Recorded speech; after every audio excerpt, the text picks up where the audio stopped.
Let's check in with Sarah Hanson-Young, Greens Senator. Sarah, thank you for your time. You're introducing a bill for media protections. Can you tell us what you're hoping to achieve? Well, we know that over the last 12 months, increasingly, the pressure on whistleblowers and journalists has been enormous. We've had raids on News Limited journalists, we've had raids on the ABC, and this has created a chilling effect. We've heard directly from news organisations that there are people within government agencies and departments who know that things that perhaps shouldn't be going on have gone on, but they're too afraid to speak out and to shed some light on the situation because they're afraid of what happens to them.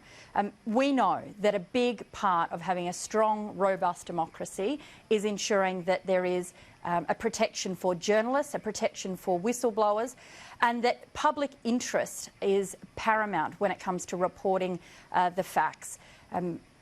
This week, when the AFP won their case against the ABC in relation to those warrants, it was really clear that the laws are broken and need to be fixed. So this bill will go some way to protecting and enshrining the rights of journalism, public interest journalism, and the rights of whistleblowers in law. And it's interesting what you're proposing here, in particular, ensuring a contested warrants process. What would that mean for the onus on police to search for a journalist? Well, so what we know at the moment is that the AFP can simply go and get a warrant from a magistrate without having to argue or have it the other case put back from the media organisation that actually this story was in the public interest, keeping this information confidential, protecting their sources is in the public interest.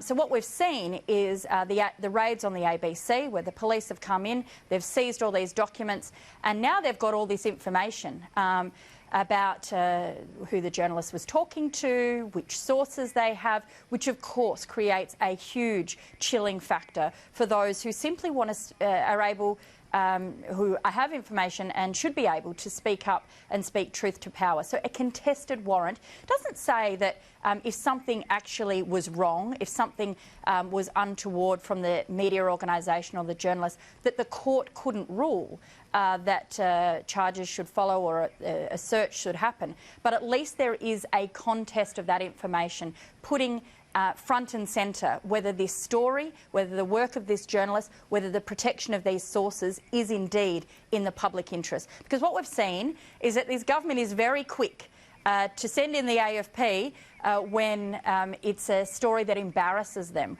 when perhaps it's of their political advantage.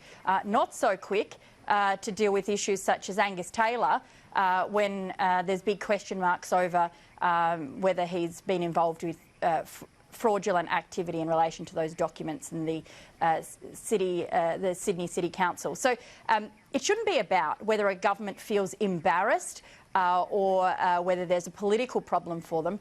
The public interest should be about whether the community has a right to know, deserves to know what their government is up to in their name, what their taxes are being spent on, and what on earth is going on. And journalists, like people like yourself, Annalise, who are every day talking to sources, trying to keep the government accountable, wanting to shed light in the interests of public knowledge and keeping the public abreast of what their government is doing, you should be able to just get on with your job. It should not be a crime to be a public interest journalist or indeed a whistleblower who is blowing the lid on wrongdoing inside government. Sarah, I will just point out we have started a live box on the screen there. You can see we're standing by for a press conference with Queensland Police on this car fire that's killed what we believe to be 2 children and 1 adult. We are standing by for that, and we will come to really horrific, it seems, and we're waiting for details on exactly what might have happened. But I just wanted to flag that if we do have to interrupt you. But just quickly, I wanted to ask also about Holden shutting down. You're a South Australian, and do you have any kind of take on this call to axe the luxury car tax? It was supposed to be protecting these local industries, but now it looks like it's just more about protecting the surplus. Yes, look, I think this is an opportunity now to really look at what type of manufacturing we can have here in South Australia and, of course, around the rest of the country. And I'd love to see an electric car industry in my state. South Australia is well placed for this. That's what we should start to see rolling out now. We obviously need to look at what incentives are available. We should have a mandatory fuel efficiency standard, catch up with the rest of the world and start building the cars that people want to buy. You know, obviously Holden has been a big part of South Australia's makeup and culture. It has been an institution in this state, and it's now time, rather than just letting those manufacturing workers and those communities, particularly in the northern suburbs of Adelaide, to kind of wither, we should be investing in them and giving them a new lease of life. And that would come with green manufacturing and an electric car industry. And just finally as well, I'll ask about the Australian Space Agency launching in South Australia today. The Prime Minister was defending the number of local jobs. Didn't seem like the local journalists were too impressed with 2,600 jobs going to Adelaide. They seem to want a lot more.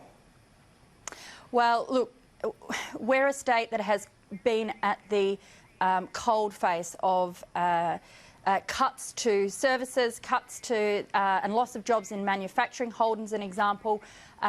If we're going to have the Space Centre here, we should have more local jobs. No one in South Australia would say no to more local jobs, particularly in areas of technology and advancement. One of the things I'd say to the Prime Minister while he's here today is we have been, our state, our tourism industry, our environment has been devastated by these bushfires over the summer, and we want a proper investment in restoring our local communities and our environment. He could go back to Kangaroo Island and he could announce a proper investment in restoring the environment and protecting the wildlife there. It's what brings people to South Australia. It's what our state needs, and we could be creating jobs while we do it. $50 million for the whole country is not enough. It should be more like $500 million, and a good stack of that should be spent here in South Australia. So that's the plea to the Prime Minister I've got today. Sarah Hanson-Young, thank you for your time. Thanks, Annalise.